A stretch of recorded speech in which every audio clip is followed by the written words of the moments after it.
नमस्कार दोस्तों, मैं रोहित कुमार आप सभी लोगों को directstudy.com पे बहुत बहुत स्वागत करता हूं। आज के क्लास में हम लोग करने जा रहे हैं 200 क्वेश्चंस करेंगे मात्र एक चैप्टर से। चैप्टर नंबर 11 है प्रकाश से। जी हाँ, फिजिक्स में आता है यह चैप्टर। बहुत लोग इससे रिलेटेड बहुत सारे प्रश्न जान भी रहे होंगे, बट कोई नहीं, बहुत ऐसे प्रश्न आपको देखने को मिलेंगे शायद आप इससे पहले ना देखे होंगे, लेकिन ये एग्जाम में आए हुए हैं। जो भी मैं क्वेश्चन लेकर आया हूँ 2 से 3 बार एग्जाम्स में कवर किए हुए क्वेश्चन है। तो ये सीरीज अभी बहुत कम लोग देख पा रहे हैं, बहुत सारे लोग के पास नहीं पहुंच पा रही है, लेकिन मैं गारंटी देता हूं कि धीरे धीरे ये बहुत ही ज़्यादा फेमस होने वाला है, क्योंकि ऐसे क्वेश्चंस ऐसे सीरीज बहुत ही कम देखने को मिलते हैं। तो चलिए आज के सेशन का शुरुआत करते हैं। पहला प्रश्न से शुरू करेंगे। जब प्रकाश की किरण दो माध्यम को अलग करने वाली सतह पर लंबवत पड़ती है तो वह क्या करेगी? लंबवत का मतलब होता है ये एक सतह है, मान के चलिए, और प्रकाश आके ये परावर्तक सतह है, सीधा आके गिरेगी। तो जैसे ही सीधा गिरेगी ये सीधा ही पर ऊपर चली जाएगी, जिस डायरेक्शन से आएगी उसी डायरेक्शन में जाएगी। अभिलंब की ओर मुड़ जाती है नहीं, 7 रंग में टूटती है नहीं, बिना मुड़े सीधी निकल जाती है नहीं, अभिलंब से दूर मुड़ जाती नहीं, सीधा मुड़े बिना मुड़े सीधे निकलती है। कुछ भी चेंजिंग इसके अंदर नहीं आएगा। सॉरी, ये क्या बोलते हैं, अपवर्तन का था, ठीक है। दो माध्यम है ना, तो सरल और विरल माध्यम की बात कर रहा है। ये आईना मैंने बना दिया, इसको ऐसे समझिए। मान के चलिए बकेट है किसी चीज़ में और पानी रखा हुआ है, ठीक है, पानी रखा हुआ है इसके अंदर, और सीधा इस पर आके ऐसे पड़ेगी प्रकाश की किरण। अगर मान के चलिए ठोस सरफेस रहता है तो ये पीछे परावर्तित हो जाती है, जैसे आती है वैसे पीछे चली जाती है। बट इसमें क्या होगा, सीधा आएगी और नीचे की तरफ सीधा ही चली जाएगी बिना मुड़े हुए, कुछ भी चेंज नहीं आएगा। इस क्वेश्चन में कि समतल दर्पण द्वारा बना प्रतिबिंब होता है, तो समतल दर्पण हमेशा काल्पनिक प्रतिबिंब बनाता है, इसको आभासी भी बोलते हैं। समतल दर्पण जो हम लोग घर में नॉर्मली आईना के रूप में यूज करते हैं उसकी बात हो रही है।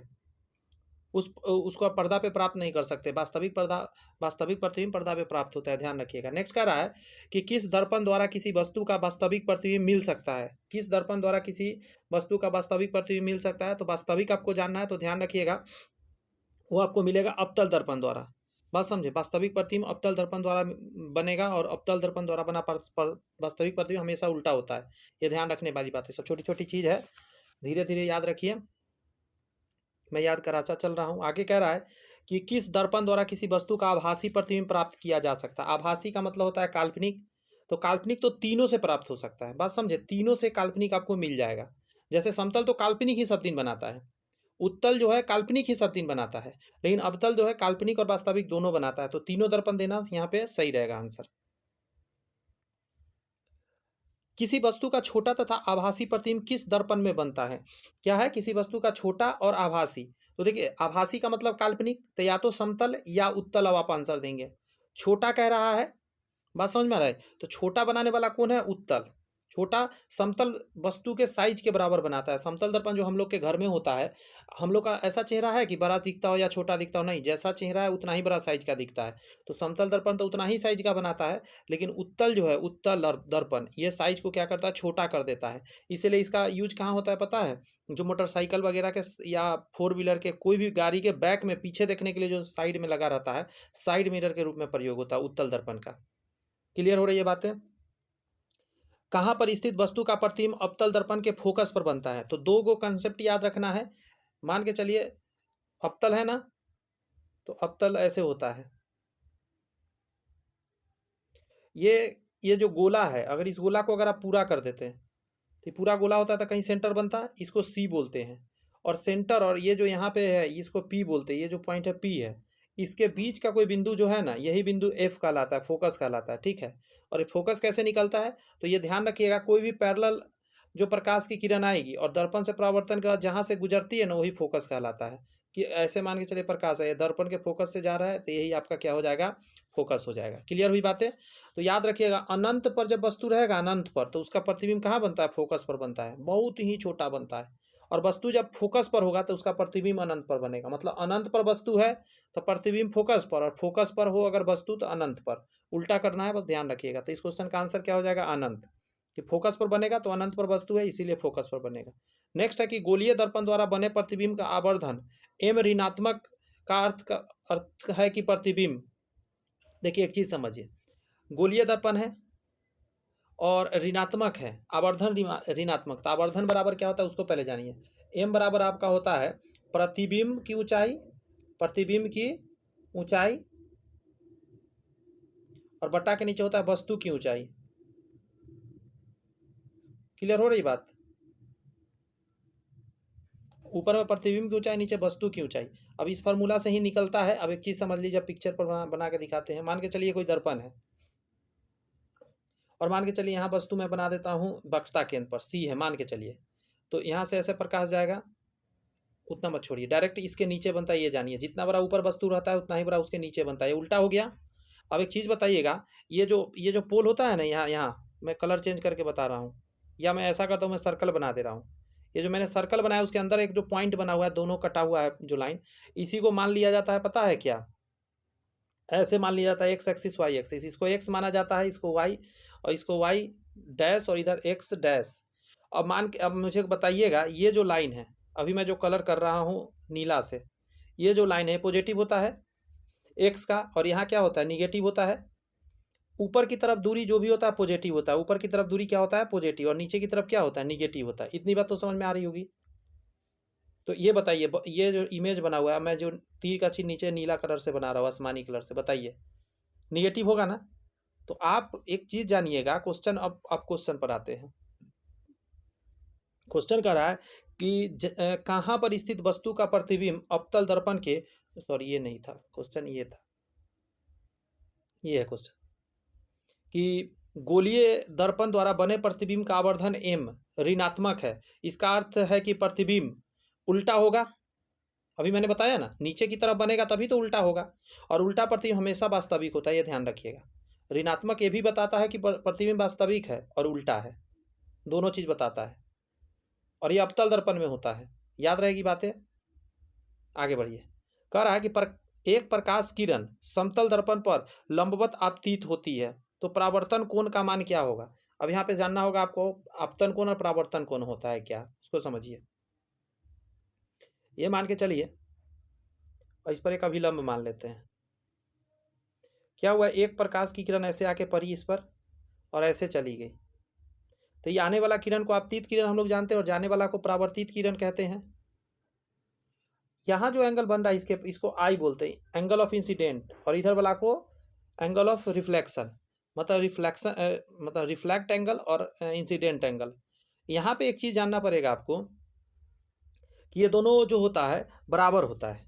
अब क्या है कि मान के चलिए घटना ये कह रहा है कि, घटना को मैं बताता हूँ, सीधा आई है ऐसे, बस समझे, लंबवत पर ही है, तो सीधा आएगी तो सीधा इसी पर चली जाएगी, और नॉर्मल भी इसी पर होगा, तो सब एक ही जगह होगा, तो क्या बनेगा 0 डिग्री। जब तक फैलेगा नहीं तब तक कैसे बनेगा एंगल? तो 0 डिग्री इसका आंसर देंगे। समझ रहे हैं ना जीरो क्यों हुआ है?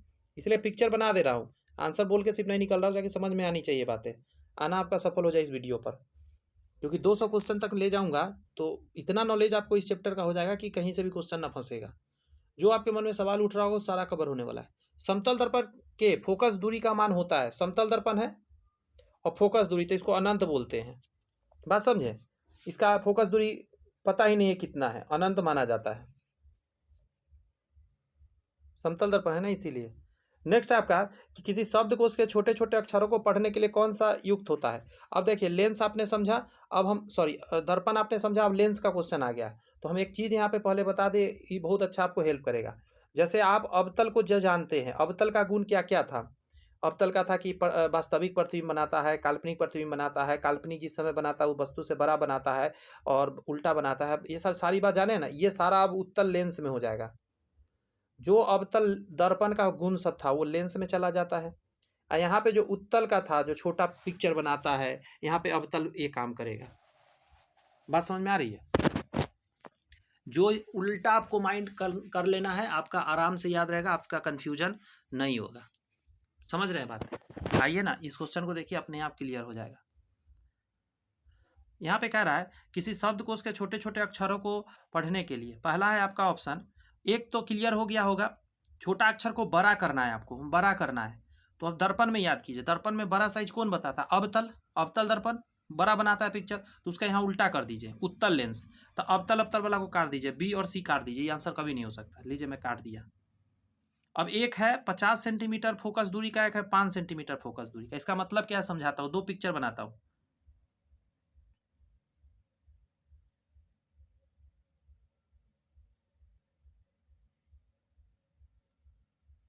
देखिए, इसका फोकस दूरी यहाँ पे है और इसका फोकस दूरी यहाँ पे है।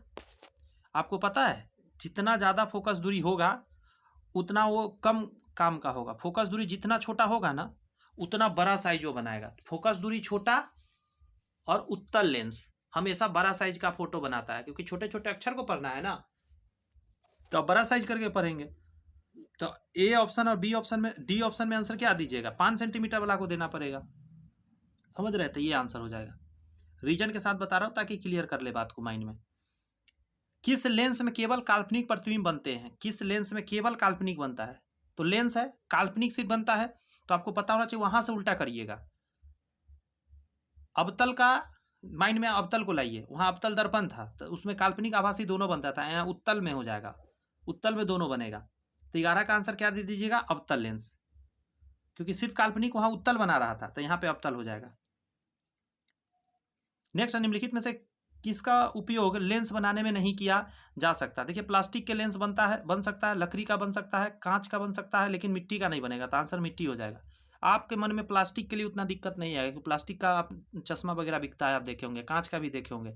लेकिन आपके मन में लकड़ी आ रहा होगा, लकड़ी का कैसे। भाई आपको मैं बताना चाहता हूँ कि लकड़ी भी बहुत ऐसे होते हैं, नेट पर सर्च करके देखते हैं, सैंडलवुड वगैरह करके, उसके अंदर से ना ट्रांसपेरेंट निकलता है।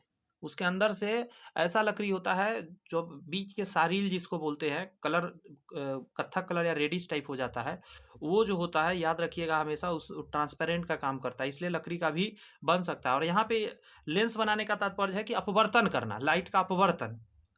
बात समझे, अपवर्तन से रिलेटेड यहाँ बात है। आगे आइए, कह रहा है निम्न में से किसके द्वारा वास्तविक प्रतिबिंब प्राप्त किया जा सकता है। वास्तविक प्रतिबिंब है तो कांच की समतल पट्टी, ये नहीं हो सकता। अवतल लेंस है और उत्तल लेंस है, तो वास्तविक के लिए ध्यान रखिएगा यहाँ पे हो जाएगा उत्तल लेंस।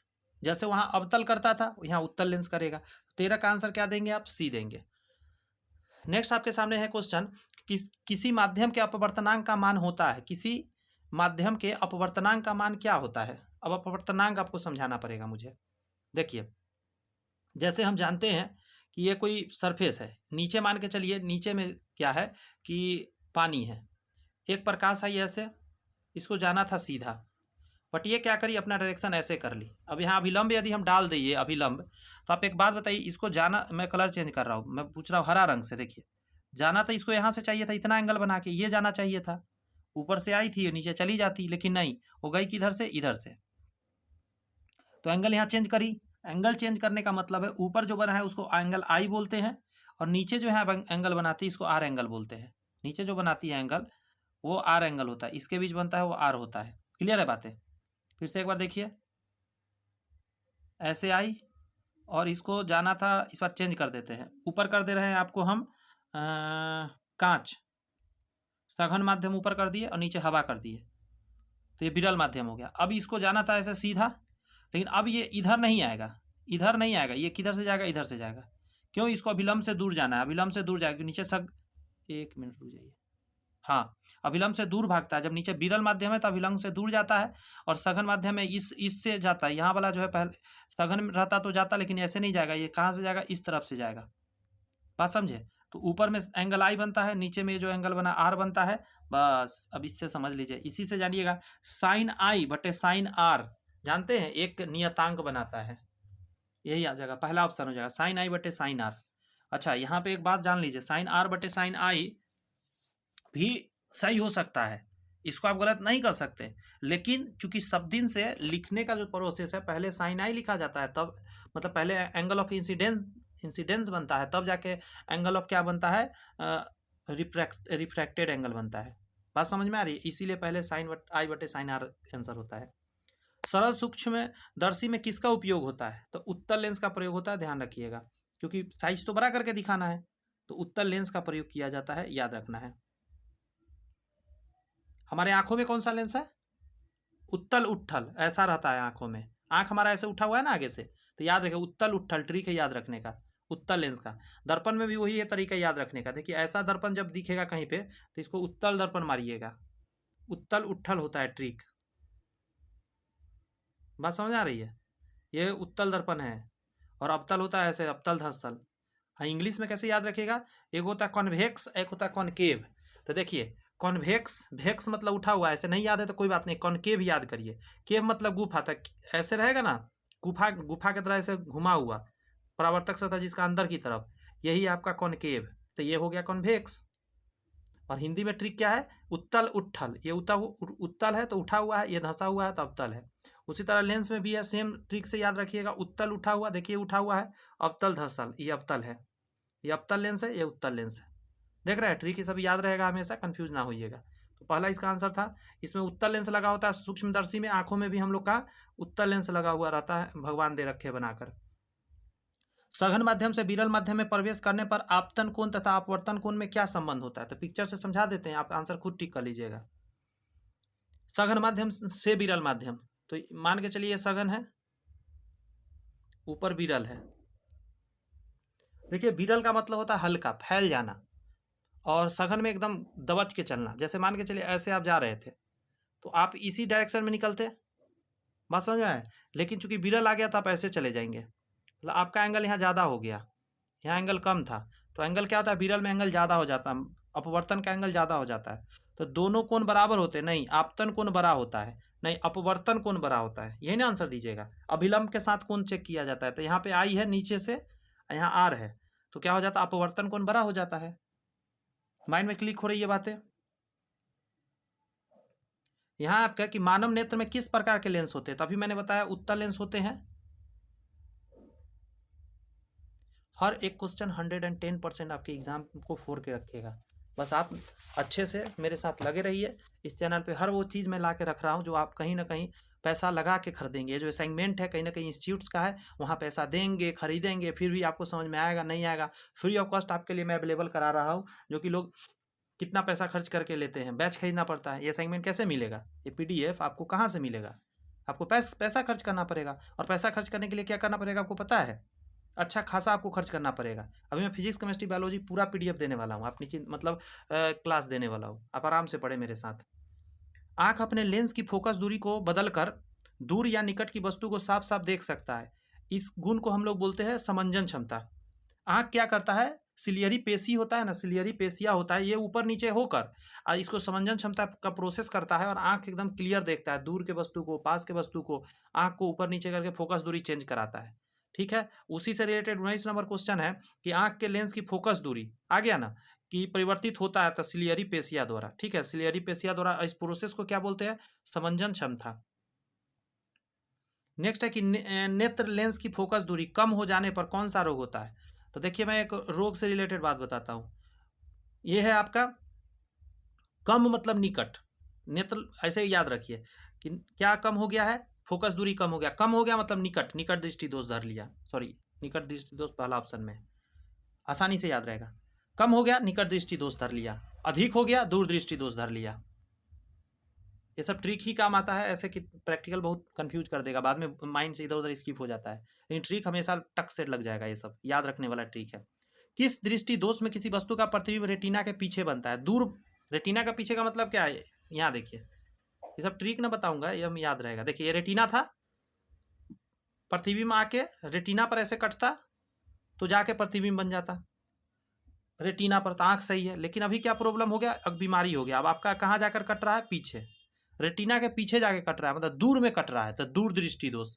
इसका आंसर क्या हो जाएगा, ऑप्शन नंबर बी हो जाएगा, दूर दृष्टि दोष। बात में क्लिक कर रही है। और आप निकट दृष्टि दोष में क्या होने वाला है उसको भी दिखा देता हूं। प्रकाश यहां से आया, वो रेटिना पर नहीं कट के पहले ही कट गया, पहले कट गया ना रेटिना से थोड़ा सा पहले, तो ये हो गया निकट दृष्टि दोष। पहले कट गया तो निकट दृष्टि दोष, दूर जाके कटा दूर दृष्टि दोष। बोलिए कितना आसानी से याद हो रहा है। ऐसे है ट्रिक याद रखने का, ऐसे मैं मुझे पता है कन्फ्यूजन कितना रहता है। स्पेक्ट्रम प्राप्त करने के लिए किसका प्रयोग किया जाता है? तो प्रिज्म का। अब ये भी समझ लीजिए, प्रिज्म एक ऐसा सतह होता है जो कि एक ठोस होता है, और ये 5 सतह का होता है। जैसे इधर त्रिभुज दिख रहा है, पीछे भी त्रिभुज होगा, बात समझे। मान के चलिए ऐसे मैं दोनों शेप दे रहा हूँ आपके सामने। देखिए ये प्रिज्म,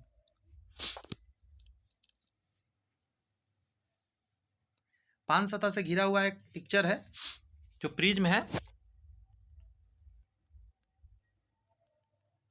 और यही क्या करता है, जब प्रिज्म से प्रकाश जाती है इधर से, तो ये अलग अलग वर्णों में टूट जाती है श्वेत प्रकाश, और जिस पट्टी पर ये प्राप्त होता है इस पट्टी को हम लोग स्पेक्ट्रम बोलते हैं। क्या बोलते हैं? स्पेक्ट्रम। और यही प्रोसेस जो टूटने का है इसी को हम लोग, अच्छा ये स्पेक्ट्रम तो पट्टी हो गया, और ये टूटता कहाँ से, तो प्रिज्म से टूट सकता है 7 रंग। स्टेशनरी की दुकान में मिल जाएगा, जाकर वहाँ कहेंगे प्रिज्म मुझे चाहिए तो आराम से दे देगा आपको। बहुत सस्ता आता है, 10, 15, 20, 25, 50 रुपये तक में आराम से मिल जाएगा। अच्छा लगता है, सूर्य का प्रकाश में रखिएगा तो बड़ा अच्छा पीछे में बनेगा इंद्रधनुष जैसा। एक प्रिज्म कितने सतह का होता है मैंने अभी बना के बताया, उसमें 3 या 2 5 सतह होते हैं टोटल, 2 त्रिभुजाकार और आयताकार 3।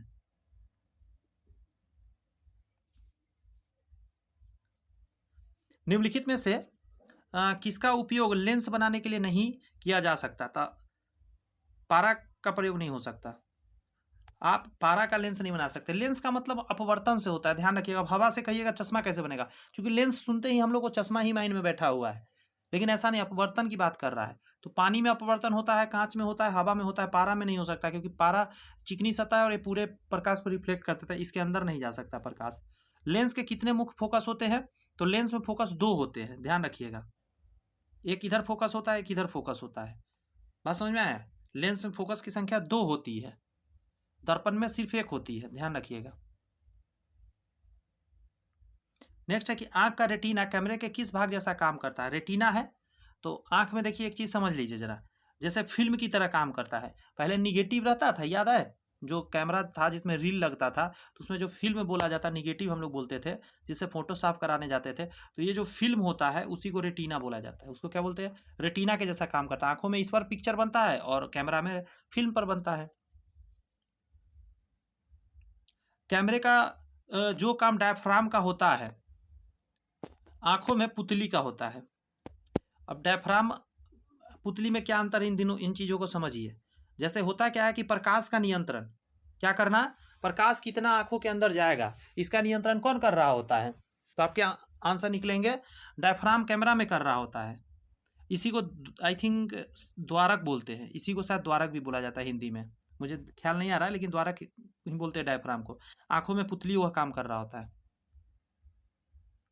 नेक्स्ट है कि नेत्र लेंस की फोकस दूरी अधिक हो जाने पर कौन सा दृष्टि दोष होगा? अब देखिए आ गया, अधिक हो गया, फोकस दूरी अधिक हो गया, अधिक हो गया तो दूर दृष्टि दोष। बात समझे? जैसे फोकस दूरी कम हो गया तो निकट दृष्टि दोष, फोकस दूरी अधिक हो गया, अधिक मतलब दूर, दूर दृष्टि दोष। एक मिनट, दूर दृष्टि दोष 28 का बी। क्लियर हो रही है बात? ट्रिक काम कर रहा है ना? कंफ्यूज नहीं हो पा रहे हैं, आराम से टिक लग रहा है। किसी लेंस की फोकस दूरी निर्भर करती है, किसी लेंस का फोकस दूरी किस पर निर्भर करता है? लेंस की वक्रता त्रिज्या पर, लेंस की पदार्थ का अपवर्तनांक पर, प्रकाश का रंग पर, इन सभी पर। तो 29 का जवाब देना क्या सही रहेगा पता है? लेंस की वक्रता त्रिज्या पर उसकी फोकस दूरी निर्भर करती है। इसका मतलब क्या समझिए,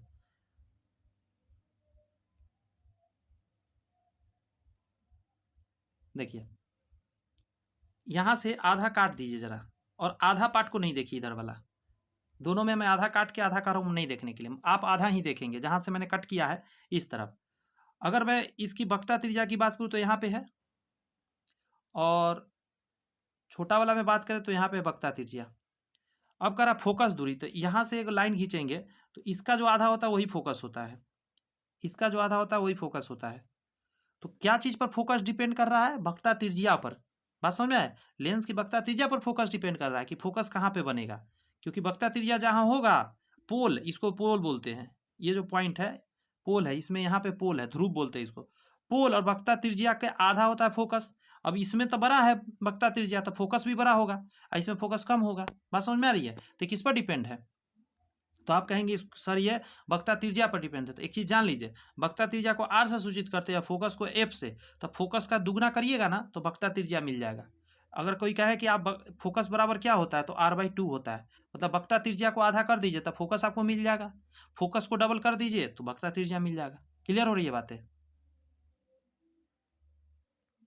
इस प्रश्न को जब आप देखेंगे तो कहेंगे हमें घास का रंग हरा दिखाई देता है। हरा रंग, देखिए जो वस्तु जिस रंग का हो दिखता है ना, वो उस प्रकाश को रिटर्न करता है हमारे आंखों के पास। तभी वो कलर दिखता है। और ब्लैक कोई चीज़ दिख रहा है, इसका मतलब उसने सारा प्रकाश अपने अंदर सोख लिया है, उसने किसी को नहीं भेजा है। तो यह हरे रंग के प्रकाश को वापस हमारी आंखों पर परिवर्तित करता है, इसलिए आंसर ए हो जाएगा। इसलिए हमको ये हरा चीज़ दिखता है, हरा रंग का। लाल लाल दिखता है क्योंकि लाल प्रकाश उसने परावर्तित कर दिया। आ रही है बातें समझ में? अच्छा लग रहा है ना जिसे सन? बहुत इंपॉर्टेंट है, सच बता रहा हूँ। यहाँ कह रहा है दो प्राथमिक रंग लाल और नीले के मिश्रण से कौन सा सेकेंडरी रंग बनेगा? तो आंसर तो लाल और नीला है ना, तो मैजेंटा हो जाएगा। लेकिन मैं सारी बात बता दे रहा हूँ, यहाँ पे पूरा क्लियर नहीं कर दे रहा हूँ। एक ट्रायंगल बनाइए, यहाँ दीजिए लाल, यहाँ दीजिए नीला, यहाँ दीजिए हरा। लाल और हरा मिलकर पीला बनाता है। और जो मैंने अभी पहले लिख रखा है लाल नीला हरा प्राथमिक रंग कहलाता है, आप द्वितीयक में बना रहा हूँ कलर, पीला बन गया। लाल और नीला मिलकर मैजेंटा बनता है, और नीचे नीला और हरा मिलके सियान बनता है, सियान। इसी को नीला पीकॉक बोलते हैं, पीकॉक नीला क्या बोलते हैं? पीकॉक, पीकॉक नीला, मोरपंखी नीला। क्लियर हो रही है बातें? तो यहाँ क्या आंसर दीजिएगा? लाल और नीला मिलकर क्या बनेगा? तो मैजेंटा बनेगा। पीला बनने के लिए क्या मिलना पड़ेगा? लाल को हरा से। और सियान बनने के लिए नीला को हरा से। आगे बढ़िए। कौन सा यंत्र समुद्र के स्तर से ऊपर की वस्तु को देखने के लिए पनडुब्बी प्रयोग करता है? तो इसको बोलते हैं पेरिस्कोप, पेरिस्कोप। और पेरिस्कोप में समतल दर्पण का यूज होता है। 32 का आंसर सी। परेशानी तो नहीं हो रही है?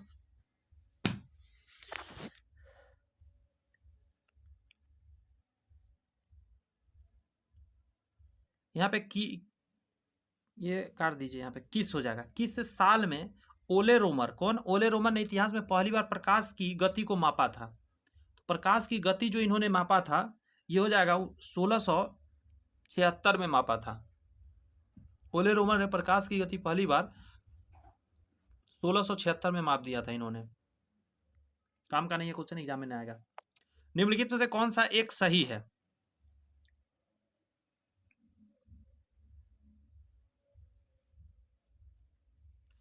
मुख कोटर की जांच के लिए डॉक्टर द्वारा उत्तल लेंस नहीं अवतल लेंस का प्रयोग होता है, सॉरी अवतल दर्पण का प्रयोग होता है, ताकि इमेज बड़ा दिख सके। तो ये गलत हो गया। अवतल दर्पण परावर्तक के रूप में इस्तेमाल किया जाता है, ये आंसर सही है। अवतल दर्पण जानते हैं इसका गुण क्या है? मैं बताता हूँ। आप प्रकाश यहाँ आया, यहाँ चला आया, प्रकाश यहाँ आया, यहाँ चला गया, प्रकाश यहाँ आया, यहाँ पे आ गया, प्रकाश यहाँ आया, यहाँ पे आ गया। एक जगह पे सारे प्रकाश को केंद्रित कर देता है, इसीलिए इसको परावर्तक की तरह काम किया जाता है। बात समझे? और ये कहाँ प्रयोग होता है? इसको हम लोग बोलते हैं गाड़ी के हेडलाइट में, जो आगे बल्ब लगा रहता है ना, दो गो बड़ा बड़ा। अब जो बल्ब 4 व्हीलर का चाहे मोटरसाइकिल का बल्ब के पीछे ताकिएगा, बंद किया हुआ बल्ब जला हुआ नहीं होना चाहिए। अब दिन के समय देखिएगा उसके पीछे आपको ऐसा कलर, ऐसे घुमा हुआ, देखिए कैसा शेप रहता है, मैं बताता हूँ। पीछे ऐसा रहेगा और यहाँ बीच में ऐसे बल्ब लगा हुआ रहेगा। इसका क्या रीजन है? पीछे जो ऐसे गोल वाला पार्ट है, यहाँ से प्रकाश निकलेगा चारों तरफ से बल्ब से। सामने वाला तो सामने जा रहा है प्रकाश, लेकिन जो इधर पड़ रहा है वो भी सामने जा रहा है, इधर पड़ रहा है वो भी सामने जा रहा है, यहाँ पड़ रहा है वो भी सामने जा रहा है, ऐसे पड़ रहा है सामने जा रहा है, ऐसे जाके फोकस हो जाता है आगे जाकर सड़क पे। इसीलिए इसको परावर्तक की तरह काम में लाया जाता है। क्लियर हो गई बातें?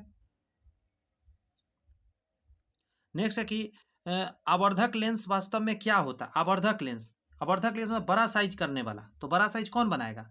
उत्तल लेंस। उत्तल लेंस को हम लोग क्या कहते हैं? आवर्धक लेंस के नाम से हम लोग जानते हैं, बड़ा साइज बनाने के चक्कर में। पानी से भरे कप की तली में एक पत्थर रखा है, पत्थर की आभासी गहराई कम प्रतीत होगा, वास्तविक से इसका क्या होगा? कम होगा। ये अपवर्तन के कारण होता है। किसी भी पानी के अंदर कोई चीज होगा ना, अब बस इतना माइंड में रखिए, पानी के अंदर कोई चीज है, उसका गहराई ऊपर उठा हुआ दिखेगा आपको। तो 1 मिनट, पत्थर की आवाज कम हो जाएगा ना, यहाँ पे दिखेगा आपको, है नीचे में लेकिन आपको ऊंचा में दिखता है, तो गहराई कम हो जाता है। सही है। पानी के अंदर कोई भी घटना हो रहा है तो अपवर्तन के कारण, पानी के अंदर घटना हो रहा है अपवर्तन के कारण। माइंड में सेट कर लीजिए इस चीज को। नेक्स्ट है कि एक अंतरिक्ष यात्री को अंतरिक्ष में आकाश कैसा दिखता है? तो काला दिखता है, क्योंकि वहां पे कोई भी क्या बोलता है, वायुमंडल नहीं है। और वायुमंडल नहीं होने की वजह से क्या होता है कि प्रकाश जो है प्रकीर्णित नहीं हो पाता है। प्रकाश का प्रकीर्णन क्या होता है उसको समझिए। प्रकाश को कणों, छोटे छोटे कणों पर पड़ के अपने कलर में टूट जाना, चारों तरफ छितर जाना। ठीक है। इसी को प्रकाश का प्रकीर्णन बोलते हैं। वहाँ पे नहीं हो पाता है क्योंकि वहाँ पे वायुमंडल ही नहीं है, तो काला दिखता है आकाश इसीलिए। नेक्स्ट क्वेश्चन है कि खतरे का सिग्नल लाल रंग का बनाया जाता है क्योंकि पता है इसका तरंगदैर्घ्य जो होता है सबसे एक से सबसे कम है या ज़्यादा, उसको समझने के लिए एक इमेज पर आइए। मैं एक पिक्चर बनाने की कोशिश करता हूँ आपके बीच ताकि आपको सारी बात क्लियर कर सकूँ मैं। देखिए ये जो इमेज बना है ना, ये तरंग का मैंने बनाया है और आपको यहाँ ध्यान रखना है लाल रंग का प्रकीर्णन सबसे कम होता है। लाल रंग का प्रकीर्णन सबसे कम होता है और एक चीज जानिएगा, यहाँ पे है बैगनी कलर और यहाँ पे है लाल कलर। जानते ये जो उठा हुआ पार्ट है, ये उठा हुआ पार्ट है, इसके बीच के दूरी को हम लोग तरंगदैर्घ्य बोलते हैं। यहाँ कितना ज़्यादा है, लाल रंग का तरंगदैर्घ्य बहुत है और बैगनी रंग में देखिए कितना छोटा छोटा है, तो बैगनी का बहुत छोटा है। एनर्जी सबसे ज़्यादा बैगनी के पास है, लाल के पास एनर्जी कम है। और जितना ज़्यादा जिसके पास एनर्जी उतना वो फैल जाएगा, प्रकीर्णित हो जाएगा। बात समझ में आ रही है? तो लाल रंग का करा खतरे का सिग्नल बनाया जाता है और आगे कह दिया आपको कि यह प्रकीर्णन सबसे कम है। तो प्रकीर्णन सबसे कम है क्योंकि इसका फ्रीक्वेंसी कम है, इसका तरंगदैर्घ्य ज़्यादा है। तरंगदैर्घ्य ज़्यादा है, फ्रीक्वेंसी कम है। फ्रीक्वेंसी यहाँ पे ज़्यादा है, पास पास होने का मतलब फ्रीक्वेंसी ज़्यादा है और यहाँ पे तरंगदैर्घ्य ज़्यादा है। तो लाल रंग का तरंगदैर्घ्य ज़्यादा है, फ्रीक्वेंसी कम है। बैगनी रंग का फ्रीक्वेंसी ज़्यादा है और क्या बोला जाए उसका तरंगदैर्घ्य बहुत कम है। और एक और बात, एनर्जी बैगनी में ज़्यादा है, लाल में कम है एनर्जी। क्लियर होगी? तो इसका आंसर ए देना सही रहेगा।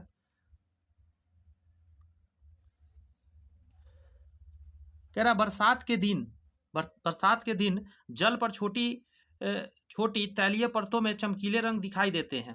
बरसात के दिन में जल पर छोटी तैलीय जो परत है चमकीला रंग के दिखाई देता है। इसका कारण क्या हो रहा होता है? तो इसका कारण सिर्फ और सिर्फ हो रहा होता है आपको परिक्षेपण, इसको बोलते हैं व्यतिकरण, परिक्षेपण, इसलिए चमकीला कलर दिख रहा होता है। नेक्स्ट है 40 नंबर प्रश्न आपका है कि तरन ताल, जिसको कि तालाब बोलते हैं, तरन ताल वास्तविक गहराई से कम गहराई प्रतीत होता है। तो क्या कहेगा? अपवर्तन। पानी के अंदर तो अपवर्तन। एक तालाब के किनारे एक मछुआरा मछली को भाले से मारने की कोशिश करता है, तदनुसार उसे भाला का निशाना कहाँ लगाना चाहिए? तो जहाँ मछली है उसके नीचे लगाना पड़ेगा। समझ रहे हैं? तभी तो जहाँ मछली दिखाई दे उसके ऊपर नहीं, उसके नीचे, क्योंकि मछली तो थोड़ा नीचे ही होगी, ऊपर उठी हुई दिखेगी ना अपवर्तन के कारण। समझ रहे हैं? इसीलिए थोड़ा सा नीचे उसको अपना वो करना होगा, मारना पड़ेगा। नेक्स्ट प्रश्न है आपका कि फोटोन किसकी मूलभूत यूनिट मात्रा है? फोटोन प्रकाश का है, सॉरी विद्युत नहीं, प्रकाश का है। प्रकाश तरंग के रूप में भी चलता है और फोटोन के रूप में भी चलता है। आई थिंक आप जानते होंगे, ये बात नहीं जानते तो जानिए क्योंकि ये इंपॉर्टेंट क्वेश्चन है। नेक्स्ट है कि बीबीकरण, सॉरी बीबीकरण विकिरण, सॉरी मैं भी गलत पढ़ रहा हूँ, तो माफी चाहते हैं। विकिरण की कण प्रकृति की पुष्टि किससे की जाती है? तो विद्युत प्रभाव, प्रकाश विद्युत प्रभाव इसको बोलते हैं। ठीक है, प्रकाश विद्युत प्रभाव के द्वारा क्या करते हैं आप बता सकते हैं कि यह कण के द्वारा चलता है। प्रेस बायोपिया दृष्टि का एक अपवर्तक दोष है जो इसमें से किस कारण से होता है? प्रेस बायोपिया होता है जिसमें खारा लाइन और टेढ़ी लाइन मतलब जो कट रही होती है वो नहीं सही से पहचान में आता है। तो केवल सिलेरी मांसपेशिया के धीरे धीरे कमजोर होने से, केवल आई लेंस के कम होने या लचीलेपन के कारण, दोनों सिलेरी मांसपेशिया के धीरे धीरे कमजोर होने और लाइसेंस में कम होने का लचीलापन के कारण। नेक्स्ट है सिलेरी मांसपेशिया और लाइसेंस की अचानक शिथिलता के कारण। तो इसका आंसर हो जाएगा सी। बात समझ में आ रही है? इसलिए 44 का सी आपका आंसर देंगे क्योंकि ये दोनों के कारण क्या होता है, प्रेस बायोपिया जब हो जाता है ना तो बाइफोकल लेंस का यूज करना पड़ता है। ऊपर में उत्तल और नीचे में उत्तल लेंस और ऊपर में अवतल लेंस का प्रयोग करना पड़ता है। नेक्स्ट है कि सोडियम वाष्प लैंप प्रयोग सड़क प्रकाश के लिए प्रयोग होता है क्योंकि ये क्या है, इसका प्रकाश एक वर्णी है और पानी के बूंदों से पर विभक्त नहीं होता है। यानी कि ये क्या है ना कि कुहासे में भी लाइट अच्छा देता है इसीलिए। एक और क्वेश्चन होता है कि गाड़ी वगैरह में भी एक एक्स्ट्रा लाइट दिया जाता है पीला रंग का, क्यों? तो कुहासा के समय में वो कुहासा को चीरने के लिए, मतलब उसमें भी वो लाइट जा सकता है।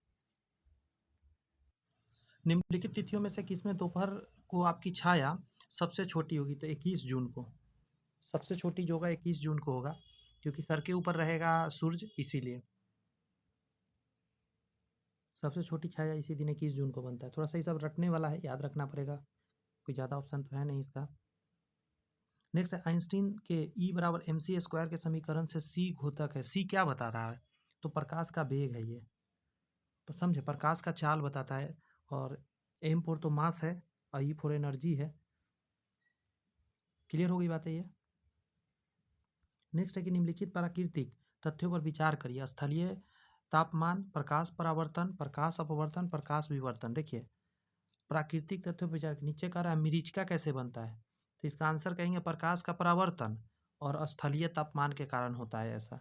क्योंकि अपवर्तन तो वहाँ देना सही नहीं, क्योंकि प्रकाश अंदर तो घुस नहीं रहा है। बालू ये कहाँ बनता है समझिए, रेगिस्तान में आपको दूर से देखेंगे आपको लगेगा पानी पानी है, तो ये हीट के कारण हो रहा होता है, तो प्रकाश का अपवर्तन वहाँ नहीं हो रहा होता है। इसका आंसर देना सही क्या रहेगा पता है?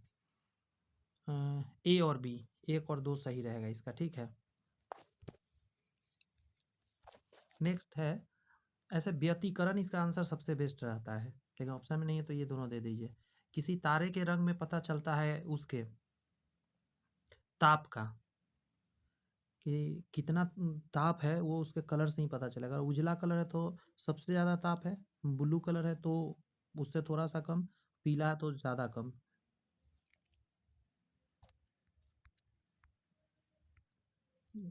प्रकाश की गति किसके बीच से जाते हुए न्यूनतम होगी? निर्वात है, वायु है, कांच है और जल है। तो सबसे ज़्यादा कहाँ पे होगा? कांच हो जाएगा। जल, वायु, निर्वात, तो कांच हो जाएगा, ठीक है, ठोस है इसीलिए। नेक्स्ट है परावर्तित प्रकाश में ऊर्जा आपतन कोण पर निर्भर नहीं करता है। आपतन कोण के बढ़ने के साथ बढ़ती है, आपतन कोण के बढ़ने के साथ घटती है, आपतन कोण 45 के बराबर होने पर अधिकतम हो जाती है। ये आपतन कोण पर निर्भर नहीं करता है कि किस एंगल से जा रहा है प्रकाश का ऊर्जा, उस पर थोड़े ना निर्भर करती है। आंसर ए हो जाएगा, उसके कोण पर कोई निर्भर नहीं होती है। नेक्स्ट है कि यदि साबुन के 2 भिन्न भिन्न व्यास के बुलबुले को एक नली से दूसरे नली को संपर्क में लाया जाए तो जानते हैं क्या होगा? बड़ा वाला बुलबुला और बड़ा हो जाएगा और छोटा वाला और छोटा हो जाएगा। छोटा बुलबुला और छोटा और बड़ा बुलबुला और बड़ा हो जाएगा। बी नंबर आंसर रहेगा 52 का। क्लियर हो रही है बात है?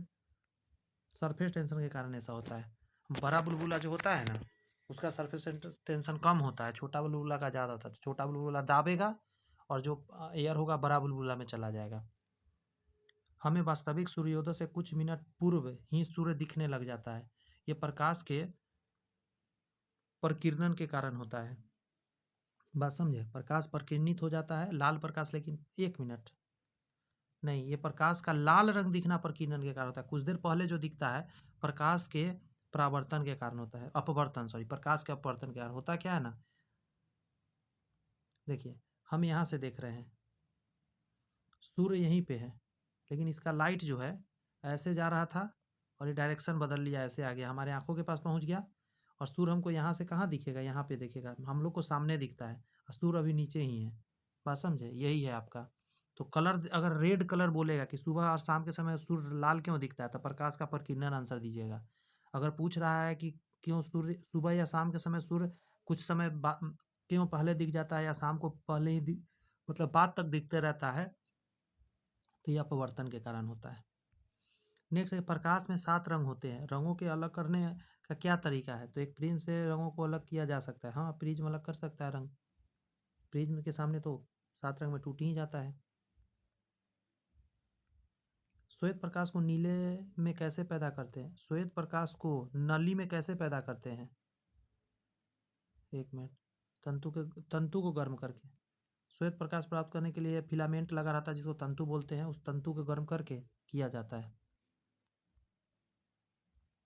नेक्स्ट है कि जब सूर्य क्षितिज के निकट होता है अर्थात सुबह और शाम को, तब वो लालिमा युक्त दिखाई देता है। इसका कारण क्या? अभी मैंने बताया, लाल प्रकाश का वायुमंडल द्वारा न्यूनतम प्रकीर्णन होता है, यही आंसर हो जाएगा। उसका प्रकीर्णन नहीं हो पाता है लाल का कलर का, इसीलिए लाल हमारे पास पहुंचता है। अदर कलर जो होते हैं वो प्रकीर्णित हो जाते हैं और फैल जाते हैं वातावरण में, क्योंकि वेवलेंथ ज़्यादा है आपका किसका? लाल कलर का। और इसका जो तरंगदैर्घ्य है वही तरंगदैर्घ्य होगा ज़्यादा है, और क्या बोलते हैं उसको, आवृत्ति है बहुत कम है, आवृत्ति बैगनी का ज़्यादा, इसलिए ज़्यादा वो सब फैल जाता है तेज़ी में। संचार में प्रयुक्त फाइबर ऑप्टिक्स ये पूर्ण आंतरिक परावर्तन पे काम करता है। प्रकाश के पूर्ण आंतरिक परावर्तन पे काम करता है फाइबर ऑप्टिक्स। सूर्य छिपने से पहले दीर्घवृत्तीय प्रतीत होता है, बड़ा साइज का प्रतीत होता है। क्यों? बात समझे? आकार परिवर्तित है, प्रकाश का प्रकीर्णन हो जाता है, प्रकाश के अपवर्तन का प्रभाव पड़ता है, यही होगा। प्रकाश के अपवर्तन का प्रभाव पड़ने से उसका साइज बड़ा दिखता है।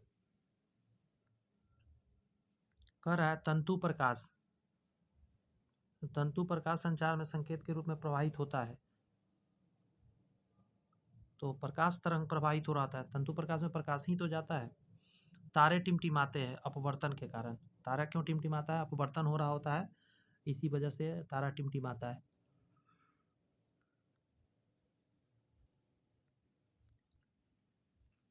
निम्नलिखित प्रकार के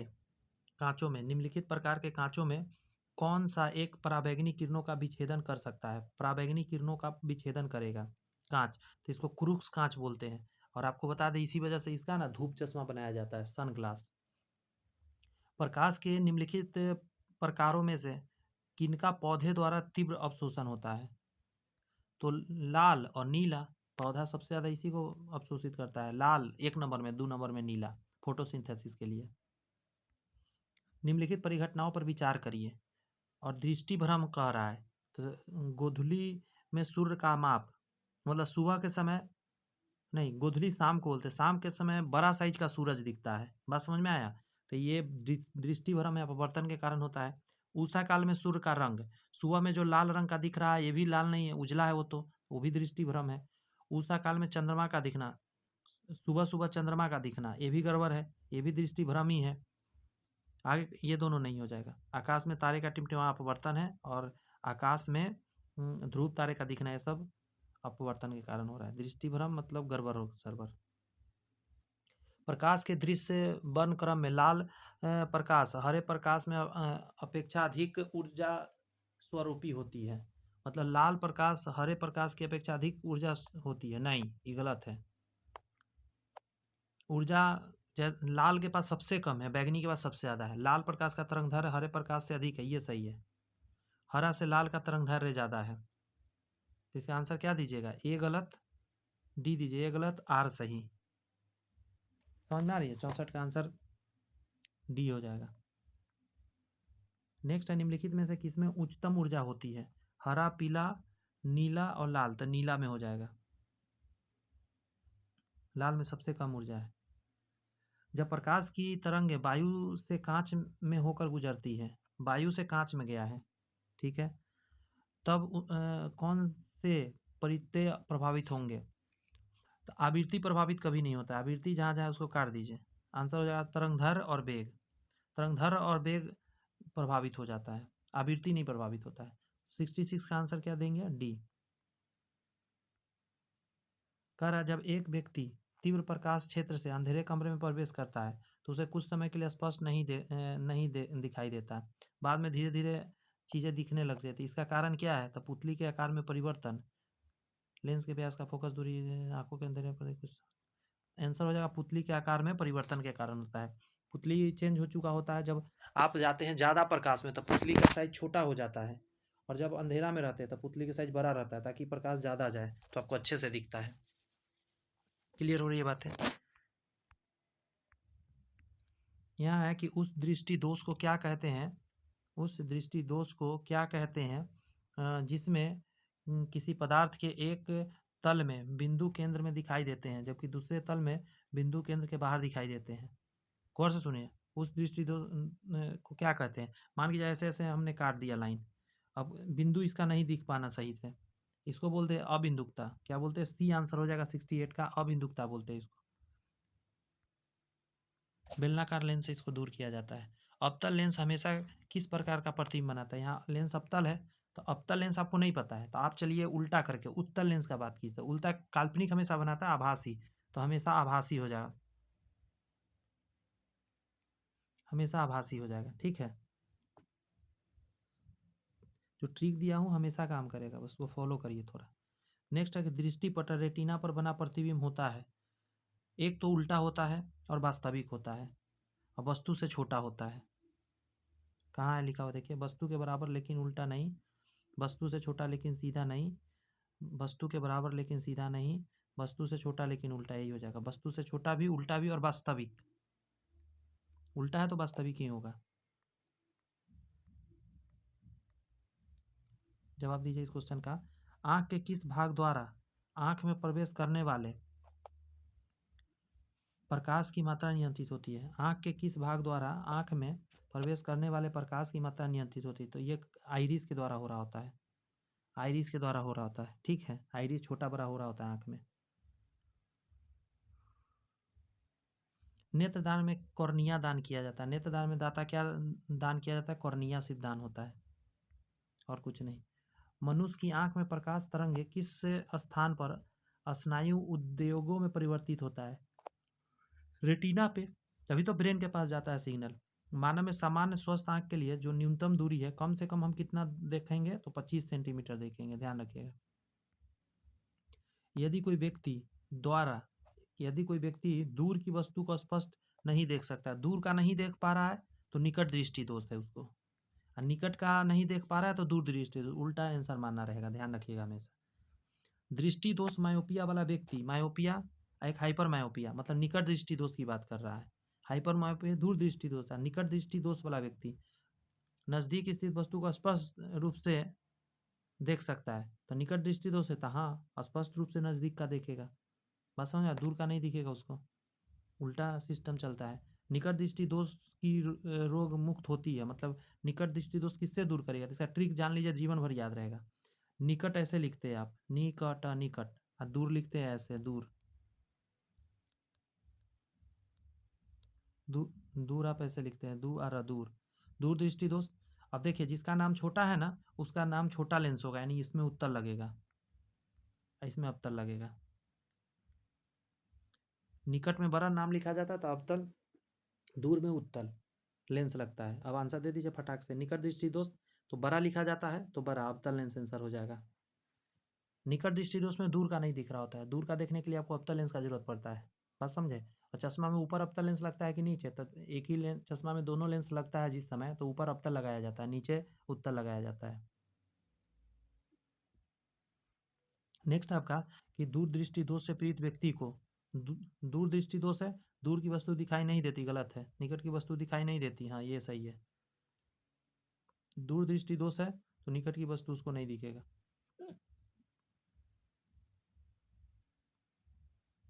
क्लियर हो रही है बातें?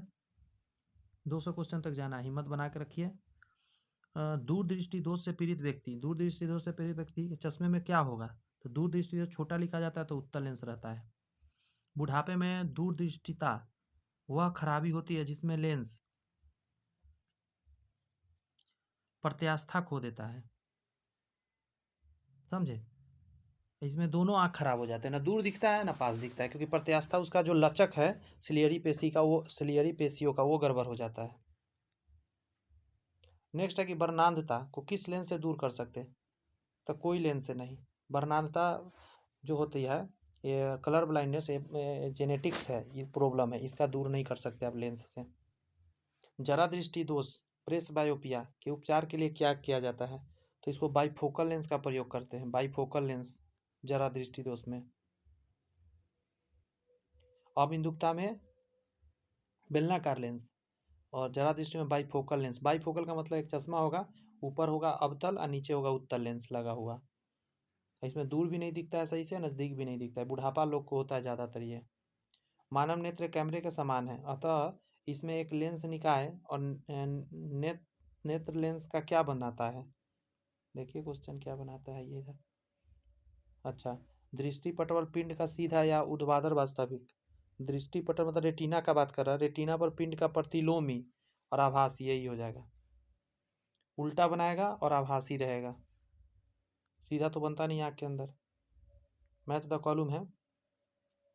निकट दृष्टि दोष, निकट दृष्टि दोष में क्या होता है? निकट बड़ा लिखा जाता है तो अवतल लेंस 4 होगा इसका। दूर दृष्टि दोष में 1 नंबर उत्तल लेंस हो जाएगा। जरा दृष्टि दोष में अबिंदुकता के लिए बेलनाकार 3 और जरा दृष्टि में 2, ऐसे करके मैच करा लीजिए। चश्मा प्रयुक्त करने वाले व्यक्ति को सूक्ष्मदर्शी का प्रयोग किस प्रकार करना चाहिए? तुझे चश्मा पहने रहना चाहिए। चश्मा पहन ही के आप करेंगे तभी जाके आपको दिखेगा। चश्मा खोल देंगे तो आपका गड़बड़ सरबड़ हो जाएगा। निम्नलिखित में कौन सा कथन असत्य है? ध्यान रखिएगा इस सब पे, गलत बताना है। निकट दृष्टि दोष में अवतल लेंस का चश्मा दिया जाता है। निकट दृष्टि दोष में अवतल, निकट बड़ा लिखा जाता है तो अवतल बड़ा, हाँ सही है। दूर दृष्टि दोष में उत्तल लेंस का चश्मा दिया जाता है, ये भी सही है। जरा दृष्टि दोष में बाइफोकल लेंस का चश्मा दिया जाता है, ये भी सही है। अबिंदुकता के उपचार हेतु बाइफोकल लेंस नहीं, इसको बोलते हैं बेलनाकार, बेलनाकार का लेंस दिया जाता है, यही गड़बड़ था। दूर दृष्टि निवारण के लिए काम में लेते हैं। दूर दृष्टि दोष है, छोटा लिखा जाता है तो उत्तल लेंस। दर्पण मत मार दीजिएगा, गलती हो जाएगा। मायोपिया मतलब नज़दीक वाला, निकट दृष्टि दोष को मायोपिया बोलते हैं। हाइपरमेट्रोपिया दूर दृष्टि दोष को बोलते हैं। एक आदमी 10 मीटर से अधिक दूर की वस्तु को स्पष्ट नहीं देख सकता, उसको क्या बीमारी है? दूर का नहीं दिख रहा ना, उसको निकट दृष्टि दोष है, उसको मायोपिया है। उसको दूर का नहीं दिखेगा तो उसको मायोपिया ना कहिएगा, उल्टा ना कहना पड़ता है।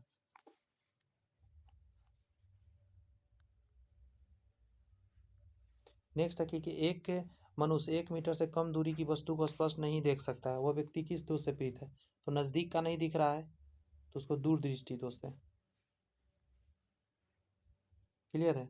ल्यूमेन एकक है, ल्यूमेन से हम नापते हैं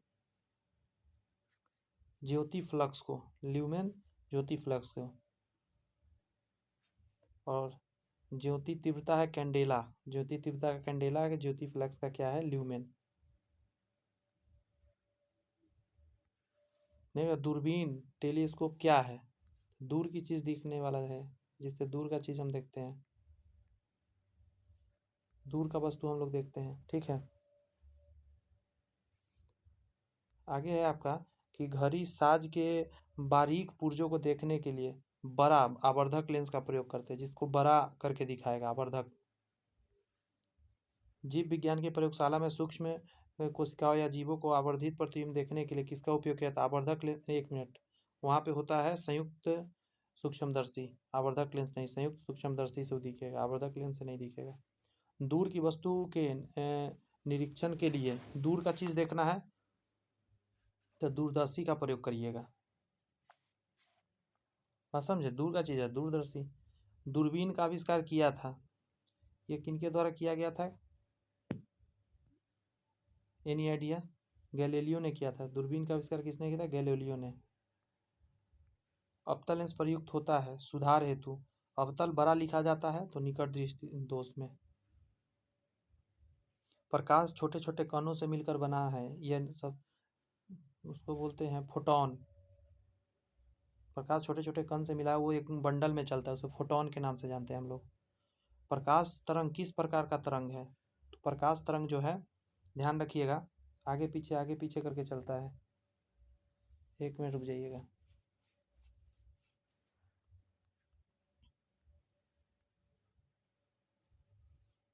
यह अनुप्रस्थ तरंग है, ऐसे चलता है प्रकाश, तब ना हरा प्रकाश, लाल प्रकाश, पीला प्रकाश, ऐसे करके चलता है, इसको अनुप्रस्थ बोलते हैं। अनुदैर्घ्य तरंग आगे पीछे चलता है, कैसे चलता है? आगे पीछे करके चलता है। नेक्स्ट आपका प्रकाश का तरंग सिद्धांत किसके द्वारा प्रस्तावित किया गया था? प्रकाश का तरंग सिद्धांत तो ये न्यूटन द्वारा किया गया था, समझे? प्रकाश का तरंग सिद्धांत न्यूटन ने बताया था।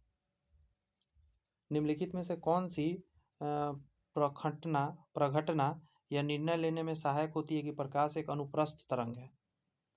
तो इसको हम लोग बोलते हैं, बड़ा आसान है ये, इसको बोलते हैं व्यतिकरण का घटना। नहीं, इससे अच्छा दीजिए, इसका ध्रुवीकरण आंसर होगा। देखिए, आपको जानिए कि न प्रकाश में न ध्वनि में ध्रुवित कर सकते हैं आप, लेकिन अनुप्रस्थ का इसलिए पता चल सकता है क्योंकि आप इसको क्या कर रहे हैं? ध्रुवित कर सकते हैं, इसीलिए पता चल जाता है ये अनुप्रस्थ है। लेजर लाइट है ना, एक सीध में जाता है, ध्रुवीकरण से पता कर सकते हैं। प्रकाश के विद्युत चुंबकीय स्वरूप को खोज किसने किया था? प्रकाश के विद्युत चुंबकीय स्वरूप का खोज करने वाले कौन थे? उनका नाम था आपका मैक्सवेल। प्रकाश के द्वारा विद्युत चुंबकीय एक स्वरूप है, यह मैक्सवेल ने बताया था। किसने सर्वप्रथम यह दिखलाया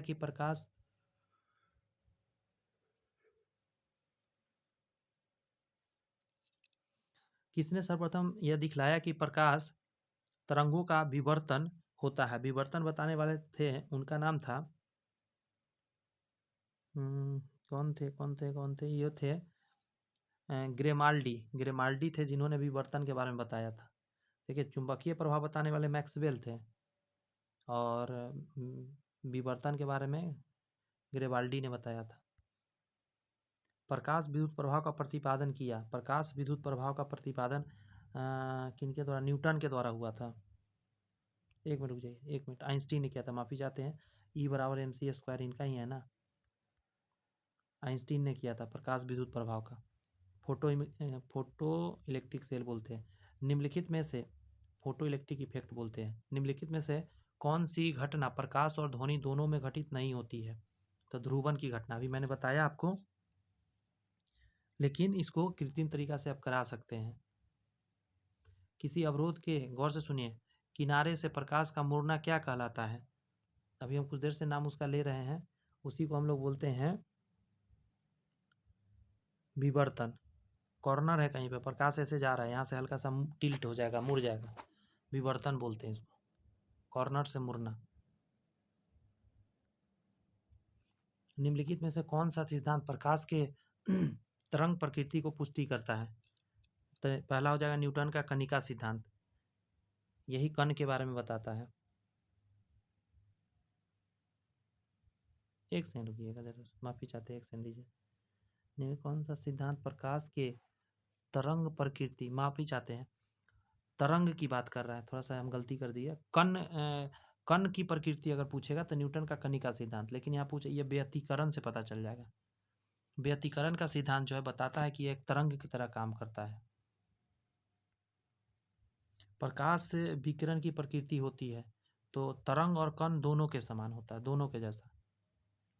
प्रकाश के चिकने पृष्ठ से टकराकर वापस लौटने की घटना को प्रकाश का परावर्तन कहते हैं।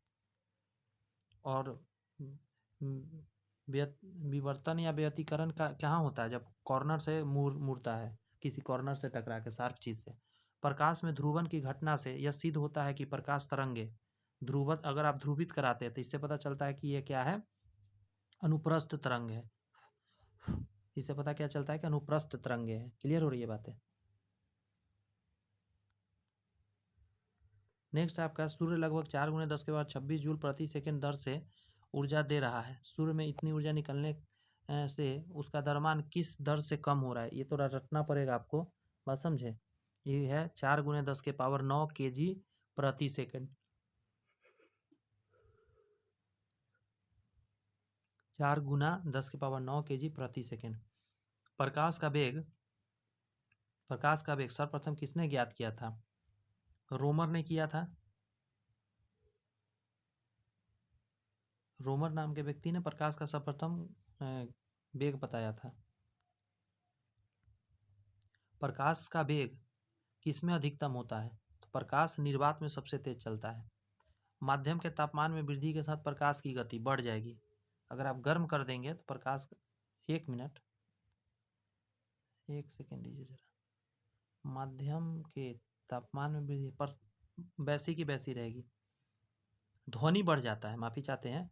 पर गर्म करेंगे, जब तापमान गर्म होगा तो ध्वनि बढ़ जाएगा, लेकिन यहाँ तो प्रकाश की बात कर रहा है, तो प्रकाश के वैसे की वैसी रहता है, प्रकाश में कोई अंतर नहीं आता है। आगे करा है, जल, कांच और हीरे में प्रकाश की चाल निम्न में क्रम में होगा। तो हीरा, उसके बाद कांच, उसके बाद जल। ऑप्शन ए ही आंसर हो जाएगा सबसे ज्यादा। एक मिनट रुक जाइएगा, देख लेते हैं। प्रकाश क्या होगा? चाल निम्न क्रम में होगा।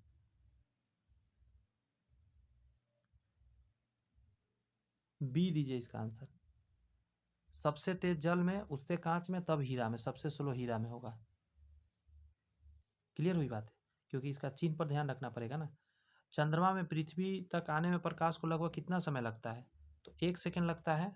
1 पॉइंट समथिंग होता है ना, तो 1 सेकंड के करीब लगता है। और सूर्य से प्रकाश 8 मिनट के करीब में आता है, 8 पॉइंट समथिंग है। प्रकाश का वेग 3 × 10⁸ मीटर प्रति सेकेंड होता है। बी नंबर 3 × 10⁸ मीटर प्रति सेकेंड होता है। सूर्य ग्रहण के समय, सूर्य ग्रहण चल रहा है के समय पृथ्वी बीच में होगा, चंद्रमा बीच में होगा, कौन सा भाग दिखता है? तो उसको कोरोना बोलते हैं, किरीट दिखता है हम लोग को सूर्य का सूर्य ग्रहण के समय। पूर्ण सूर्य ग्रहण का अधिकतम समय होता है, पूर्ण सूर्य ग्रहण कितने समय के लिए होता है, सो पूछ रहा है। ये रहा आपके सामने ऑप्शन। कितना होता है समय? 121 460 सेकेंड के करीब होता है। इसको भाग दीजिएगा ना, मिनट में निकल जाएगा। 460 को यदि आप 60 से भाग दीजिएगा, 0 से 0 गया, 6×7 = 42, 6×8 = 48, 7 मिनट से कुछ देर तक चलता है, 7 मिनट के करीब, 8 मिनट। सूर्य ग्रहण तब होता है चंद्रमा के बीच में हो, चंद्रमा पृथ्वी बीच में हो, चंद्रमा बीच में हो, सूर्य, चंद्रमा और पृथ्वी एक रेखा में हो तथा बृहस्पति उस रेखा में ना हो। ये क्या बोल रहा है, ये नहीं होगा। सूर्य ग्रहण है, चंद्रमा बीच में आ जाता है, पृथ्वी और सूर्य के बीच में चंद्रमा बीच में आ जाता है, बात समझे? सूर्य ग्रहण हो जाता है।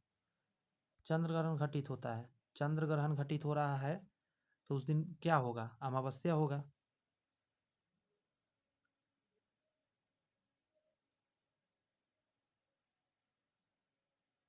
एक मिनट रुकिएगा। चंद्र ग्रहण घटित हो रहा है, चंद्र ग्रहण लगता है यानी कि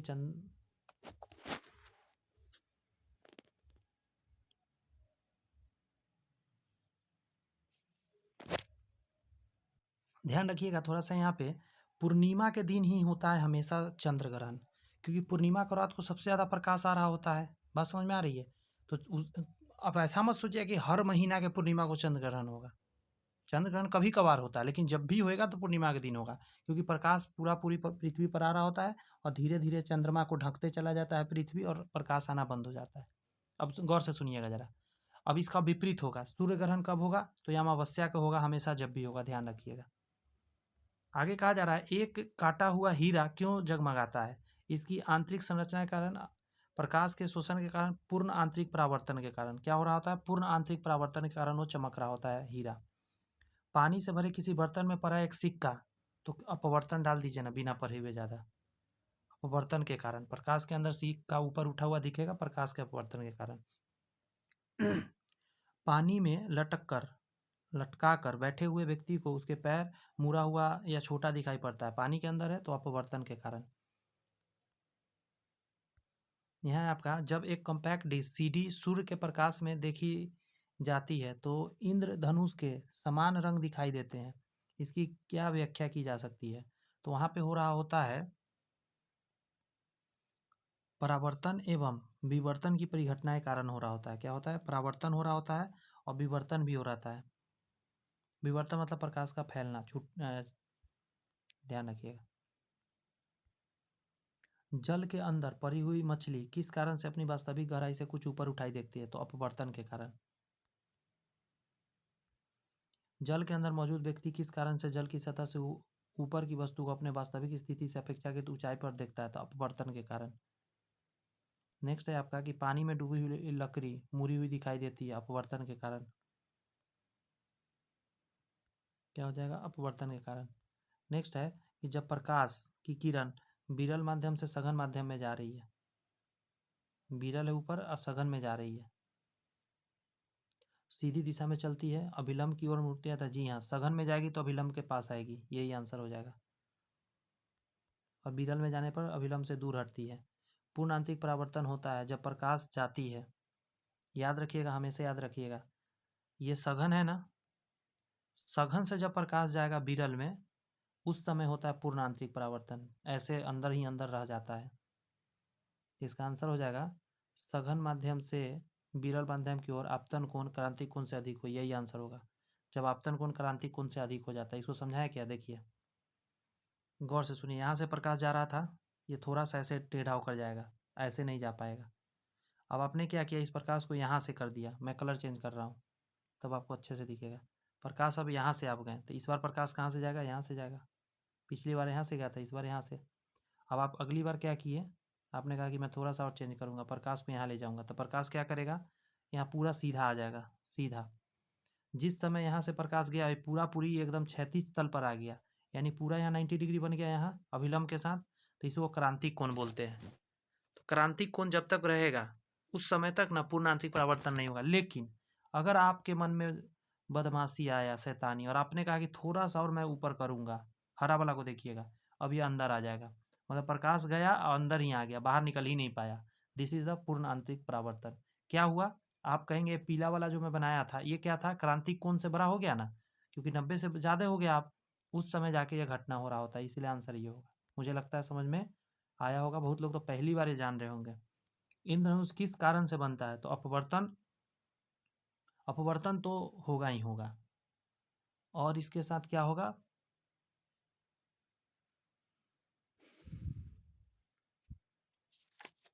अपवर्तन और क्या होता है, प्रकीर्णन हो रहा होता है या परिक्षेपण हो रहा होता है। तो आप जान लीजिए मैं गलत लगा रखा हूँ, मुझे लग रहा है ठीक। इंद्रधनुष किस कारण से बनता है, इंद्रधनुष में तो कई कारण काम कर रहा होता है, आपको पता है, लेकिन ऑप्शन के हिसाब से हमको यहाँ आंसर देना होगा। अपवर्तन और परावर्तन कह दीजिए, अपवर्तन और परावर्तन होता है। ये है पानी का बूंद, देखिए क्या होता है, ऐसे गया प्रकाश, प्रकाश यहाँ गया टकराया, देखिए पहले तो प्रकाश ऐसे सीधा जाएगा नहीं, पहली बात, प्रकाश ऐसे यहाँ जाएगा, इसके कॉर्नर से ऐसे हल्का सा मुड़ जाएगा, यहाँ मुड़ा, प्रकाश यहाँ से बाहर निकल जाएगा, तो फिर यहाँ पे एक बार यहाँ अपवर्तन हुआ, एक बार यहाँ अपवर्तन हुआ, बात समझ में आई। तो ये जो अपवर्तन हुआ, 2 बार अपवर्तन हुआ, लेकिन ऐसे नहीं हो रहा होता है बूंद के अंदर। बूंद के अंदर क्या हो रहा था, ऐसे गया, फिर ऐसे टकराएगा, फिर बाहर निकलेगा, बात समझ में आई। तो ये प्रक्रिया है आपको अंदर में, तो एक यहाँ पे अपवर्तन, एक यहाँ अपवर्तन, और एक बार अंदर में क्या हुआ, पूर्ण आंतरिक परावर्तन हुआ, तो यही हो जाएगा अपवर्तन और परावर्तन, इसीलिए बोला जाता है। तो ये प्राथमिक है, ये प्राथमिक इंद्रधनुष का प्रक्रिया है, लेकिन एक द्वितीयक भी होता है। इसमें यहाँ बना देता हूँ, समझ लीजिए ज़रा, ये आएगा तो कंफ्यूज नहीं होइएगा। यहाँ से प्रकाश आया, यहाँ टकराया, फिर यहाँ टकराया, और फिर ये टकरा के इधर निकल गया, तो एक यहाँ अपवर्तन होता है निकलते समय, एक यहाँ अपवर्तन होता है, 2 बार अपवर्तन हो गया, और देखिए 2 बार अंदर में क्या हो गया है, परावर्तन भी हुआ, 2 बार परावर्तन, 2 बार अपवर्तन, तो इसको द्वितीयक इंद्रधनुष बोलते हैं। और ये प्राथमिक था, 2 बार अपवर्तन हो रहा है और एक ही बार परावर्तन हो रहा है, बूंद के अंदर ये सब होता है, तो इसका आंसर डी देना अच्छा रहेगा। नेक्स्ट है मृग मरीचिका, यानी मिरेज बनने की परिघटना को क्या कहते हैं। तो ये जो मरीचिका बन रहा होता है, ये बन रहा होता है व्यतिकरण के कारण। 135 का जवाब क्या दे दीजिएगा, रुझे रुझे रुझे रुझे, एक सेकंड रुकिए, ये डी दीजिए, पूर्ण आंतरिक परावर्तन कहिए, क्योंकि कई रीजन काम करता है मरीचिका बनने का ना, आप जान लीजिए कई रीजन वहाँ काम कर रहा होता है। तो ऑप्शन के हिसाब से अगर देखा जाए यहाँ पे पूर्ण आंतरिक परावर्तन ज़्यादा बढ़िया रहेगा मृग मरीचिका के लिए।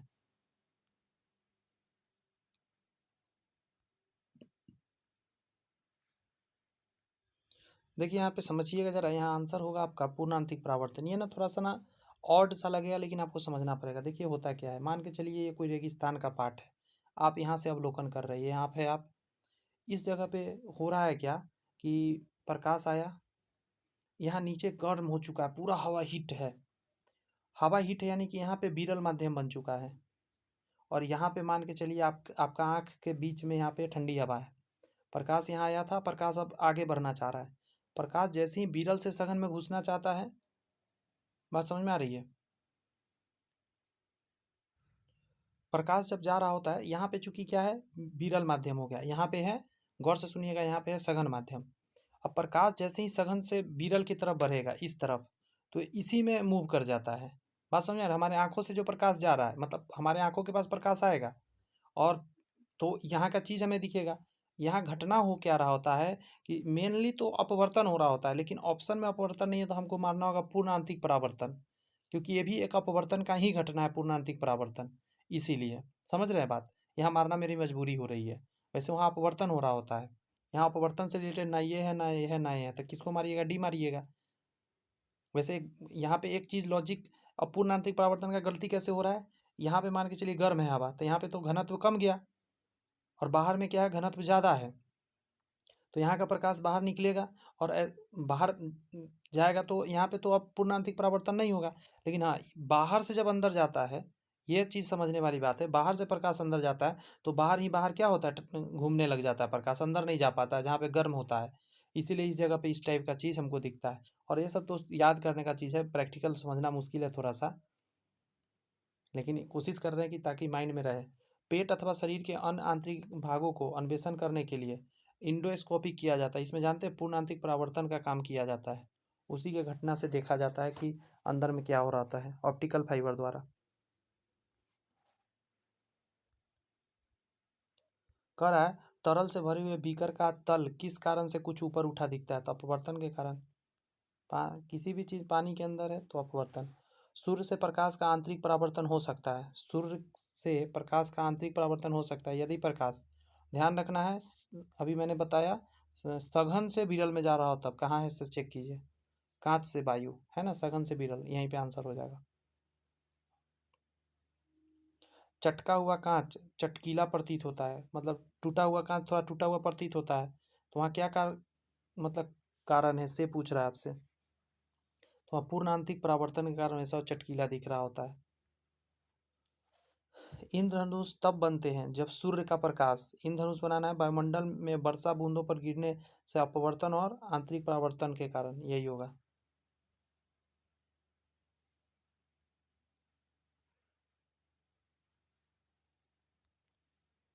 कह रहा है इंद्रधनुष कितने रंग के दिखता है, 7 रंग दिखता है। आगे है प्रकाशीय फाइबर किस सिद्धांत पर काम करता है, तो पूर्ण आंतरिक परावर्तन फाइबर, ऑप्टिक फाइबर इसको बोलते हैं ना।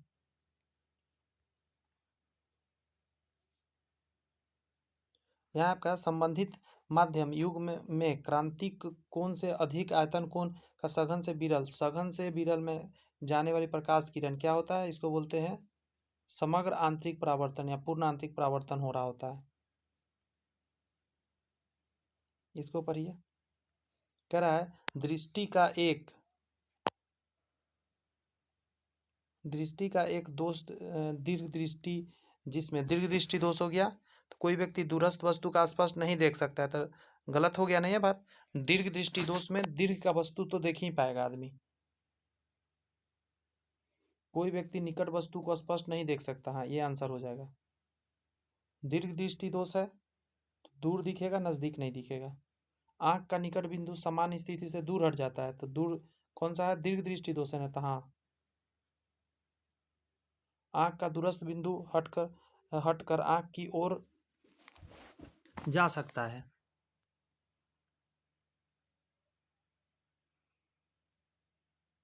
इसका आंसर 2 और 3 होगा, ठीक है।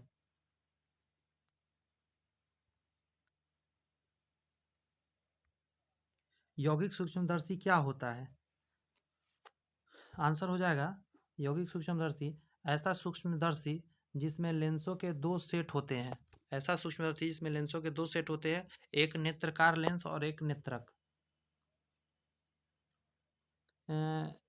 किसके कारण आकाश नीला दिखाई पड़ता है, तो प्रकाश के प्रकीर्णन के कारण। प्रकाश प्रकीर्णित हो रहा होता है। एक मिनट रुक जाइएगा, ये इसको क्या देना सही रहेगा। हाँ, प्रकीर्णन के कारण ही होता है। जब प्रकाश किरण एक माध्यम से दूसरे माध्यम में जाता है तो इसकी तरंगदैर्घ्य समान बनी रहती है, नहीं, आवृत्ति समान बनी रहती है, यही आंसर होगा। आवृत्ति समान रहती है, आवृत्ति समान रहती है, तरंगदैर्घ्य बढ़ती या घटती है, चाल में भी बदलाव हो सकता है। आकाश नीला दिखाई पड़ता है क्योंकि नीले प्रकाश का प्रकीर्णन सबसे अधिक होता है, यही आंसर हो जाएगा। नीला प्रकाश सबसे ज़्यादा प्रकीर्णित होता है, इसीलिए आकाश नीला दिखता है।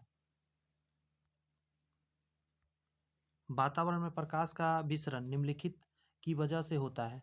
प्रकाश का विसरण धूल कण के द्वारा होता है। धूल कण क्या होता है, प्रकाश को इधर उधर फैला रहा होता है। चंद्र सतह पर एक प्रेक्षक को दिन के समय आकाश कैसा दिखेगा, काला दिखेगा। वहाँ वायुमंडल ही नहीं है तो क्या दिखेगा, आकाश काला, हर चीज काला काला। एक गोलाकार वायु का बुलबुला, गोलाकार वायु का बुलबुला किस कांच के टुकड़े में अंतस्थापित है। एक गोलाकार वायु का बुलबुला किसी कांच के टुकड़े में अंतस्थापित है। अच्छा, उस बुलबुले से गुजरती हुई प्रकाश की किरण के लिए एक बुलबुला किस तरह का व्यवहार करता है? जो बुलबुला है वो आपको व्यवहार कर रहा है अपसारी लेंस के जैसा। अब यहाँ समझना होगा अपसारी अभिसारी क्या है। देखिए, दो लेंस आप जानते होंगे, एक तो ऐसा जानते होंगे और एक ऐसा लेंस जानते होंगे। इसमें प्रकाश आता है, क्या होता है, प्रकाश फैलता है ऐसे, और इसमें प्रकाश आता है तो जितने प्रकाश आता है सभी एक जगह से मूव कर जाता है ऐसे। तो ये है अपसारी और ये अभिसारी। बात समझे? तो इसके जैसा बिहेव कर रहा होता है, अपसारी लेंस के जैसा। अपसारी मतलब अवतल लेंस के जैसा काम कर रहा होता है। नेक्स्ट क्वेश्चन है आपके सामने 152। यातायात सिग्नलों में लाल बत्ती का प्रयोग किया जाता है क्योंकि इसका तरंगदैर्घ्य सबसे ज़्यादा होता है।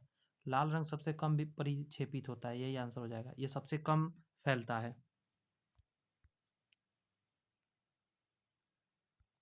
समुद्र नीला प्रतीत होता है अधिक गहराई के कारण पर आकाश के परावर्तन तथा जल के कणों द्वारा प्रकाश के प्रकीर्णन द्वारा, यही आंसर हो जाएगा। आकाश नीला होने की वजह से जल नीला दिखने लग जाता है।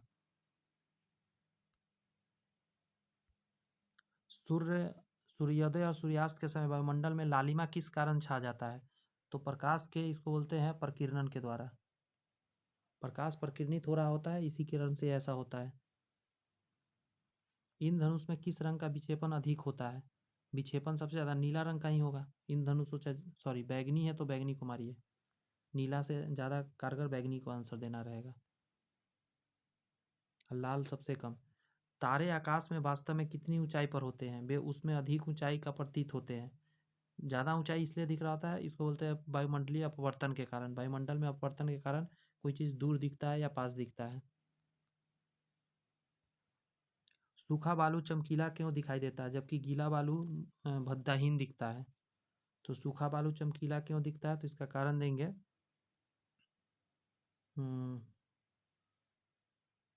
जो चमकीला बालू जो होता है चमकीला क्यों दिख रहा होता है, तो इसका रीजन देना सही रहेगा आपका, परावर्तन कर रहा होता है। सूखा बालू है परावर्तित करता है प्रकाश को, भद्दा बालू सोख लेता है। पेरिस्कोप बनाने में कौन सा प्रयुक्त होता है? तो समतल दर्पण। पेरिस्कोप में समतल दर्पण लगता है, ध्यान रखने वाली बात है। नेक्स्ट आपका, साबुन के पतले झाग में चमकदार रंगों का बनना किस परिघटना का कारण है? तो बहुलित परावर्तन होता है। बात समझे? पहली नंबर बात तो आप परिक्षेपण कह सकते हैं,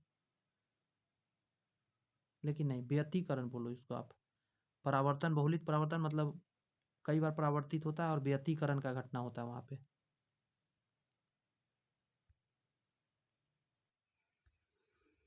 वाहन पीछे से आने वाली वस्तु को देखने के लिए किसका प्रयोग करती है? तो पीछे से देखना है तो दर्पण होता है, लेकिन कौन सा दर्पण? तो पीछे देखने के लिए उत्तल दर्पण होता है। यहाँ के निम्नलिखित में से क्या वायुमंडलीय अपवर्तन का परिणाम नहीं है? निम्नलिखित में से क्या वायुमंडलीय अपवर्तन का परिणाम नहीं है? सूर्य को अपने वास्तविक उदय से 2 या 3 मिनट पहले दिखना, ये तो है। सूर्य का सूर्यास्त के समय लाल दिखाई देना, ये अपवर्तन के कारण नहीं हो रहा होता है, यही आंसर हो जाएगा। रात में तारों का टिमना अपवर्तन है। सूर्य का आकाश में अपनी वास्तविक ऊंचाई पर दिखना, ये भी क्या है? अपवर्तन है।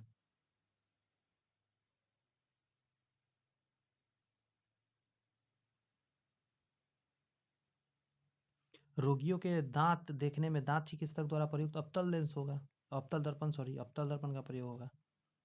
नाक कान दांत टीएनटी वाले जितने डॉक्टर होते हैं सब अवतल दर्पण का प्रयोग करते हैं। वाहन के अग्रपाद में हेडलाइट में होता है अवतल दर्पण, आप पीछे देखने के लिए उत्तल दर्पण। दाढ़ी बनाने में अवतल दर्पण।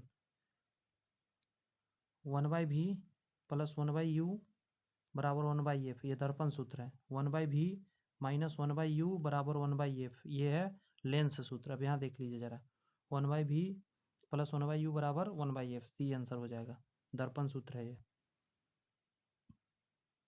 किसी वस्तु का प्रतिबिंब मनुष्य की आंख में कहाँ बनता है? तो रेटिना पर बनता है। रेटिना पर नेत्र द्वारा निर्मित प्रतिबिंब कैसा होता है? वास्तविक होता है, उल्टा होता है और छोटा होता है। वास्तविक, उल्टा और छोटा होता है। किसी व्यक्ति का पूरा प्रतिबिंब देखने के लिए आधा आधा साइज का, व्यक्ति की ऊंचाई का आधा शीशा जो होता है ना, उसमें पूरा पिक्चर देखा जा सकता है। एक वस्तु दो समांतर सतह के बीच में रखी गई है, तो प्रतिबिंब बनने की संख्या कितनी है? तो अनंत है। ध्यान समझिए, ऐसे समझिए, थीटा बटा, एक मिनट, ऐसे नहीं, 360 बटा थीटा, या 360 बटा थीटा -1, ये घटना करके देखेंगे और हमेशा हम लोग लेंगे विषम संख्या आंसर, विषम संख्या में आंसर लेंगे। कैसे, मैं आगे समझाऊंगा, आप देखिएगा ज़रा।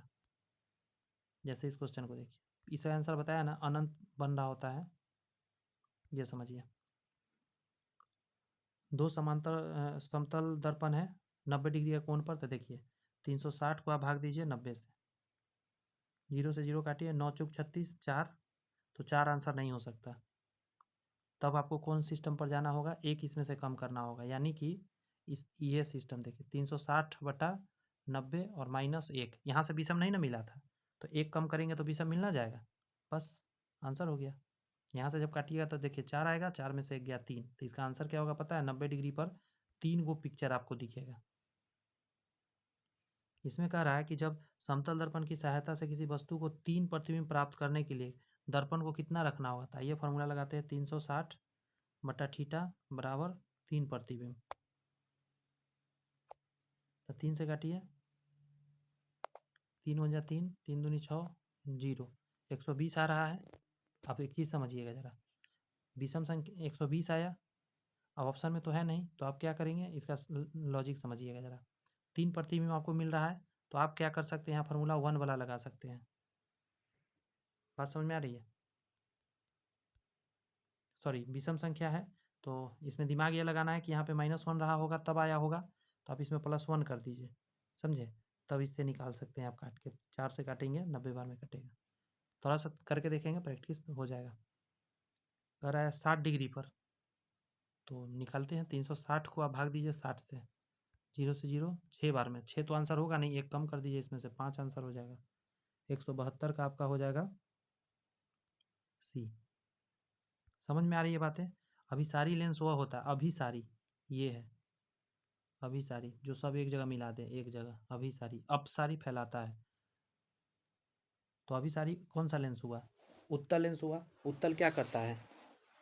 ये काल्पनिक भी बनाता है, वास्तविक भी बनाता है, दोनों तरह का इमेज बनाता है। बात समझ में आ रही है? तो 173 का दीजिएगा, किरणें एकत्रित करता है, अब एक जगह किरणें को एकत्रित करता है। नेक्स्ट है, प्रकाश का निर्धारित होता है उसके, अच्छा क्वेश्चन है, उसके तरंग दैर्ध्य पर निर्धारित होता है। तरंग दैर्ध्य ज़्यादा तो लाल प्रकाश, तरंग दैर्ध्य एकदम पास पास तो नीला प्रकाश या बैगनी। पानी में हवा का बुलबुला वैसे ही काम करेगा जैसे करता है बुलबुला, अवतल लेंस, अवतल लेंस के जैसा। असल में देखिए इसका ट्रिक है, उत्तल उठल, उठा हुआ जैसा बुलबुला होता है, लेकिन काम उल्टा कर रहा होता है। आपको ये चीज़ थोड़ा सा माइंड में याद करना होगा, बुलबुला उल्टा काम करता है। क्लियर हो रही है बातें?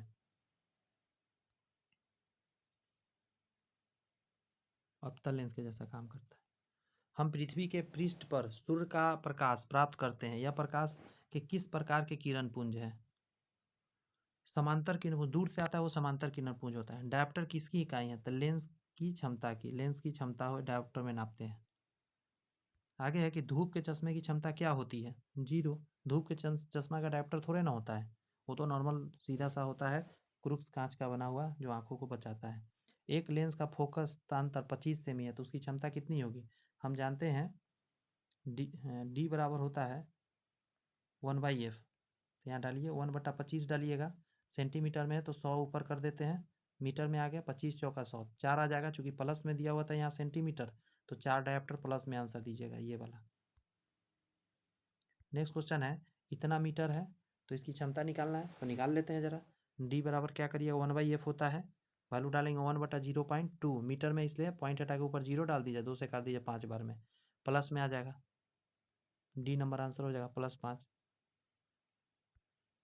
यदि किसी ऐनक के लेंस का पावर +2 डायोप्टर हो तो उसके फोकस दूरी ज्ञात करिए। तो 2 डायोप्टर इधर 2 लिखिए, 1/f लिखिए, पलटिएगा इधर तो एफ बराबर क्या हो जाएगा? एफ बराबर 1/2 हो जाएगा। 100 से यहाँ गुना कर दीजिए, क्योंकि ये इसको बदल लीजिए सेंटीमीटर में, 50 बार में कटेगा तो 50 सेंटीमीटर आंसर हो जाएगा, सी नंबर। नेक्स्ट आपका कि उत्तल लेंस को जब पानी में डुबाया जाता है तो घट जाता है, उसका पावर घट जाता है, बाहर निकालिएगा फिर पावर जैसो के तैसो आ जाएगा।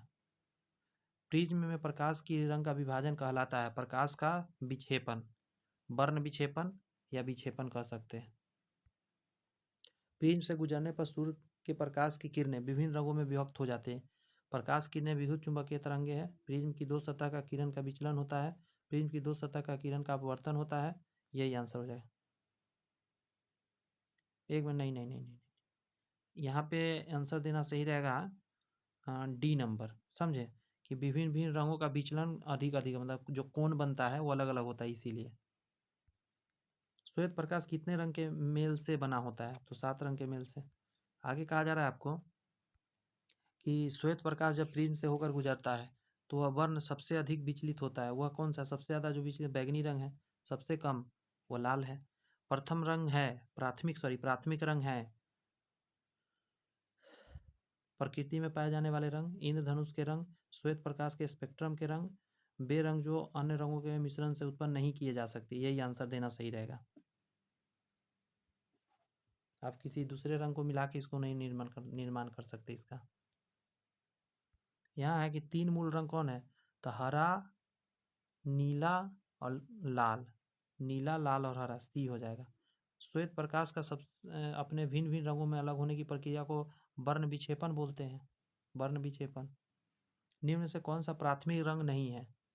तो पीला नहीं है। नीला, हरा और लाल प्राथमिक रंग है।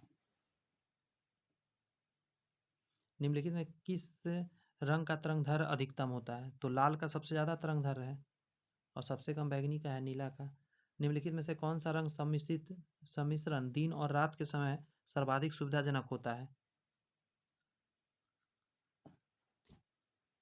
कौन सा रंग सम्मिश्रित दिन और रात के समय सर्वाधिक सुविधाजनक माना जाता है?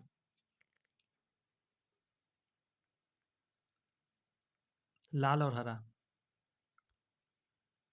याद रखने वाली बात है। किसी अपारदर्शी वस्तु का रंग उस रंग के कारण होता है जिसे वह परावर्तित करता है।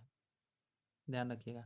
हरी पत्ती का पौधा लाल रोशनी रखने पर वो काला दिखाई देगा, क्योंकि लाल रोशनी में हरा रंग तो है नहीं, तो परावर्तित कर नहीं पाएगा, सोख लेगा लाल रंग को, तो काला वो बन जाएगा।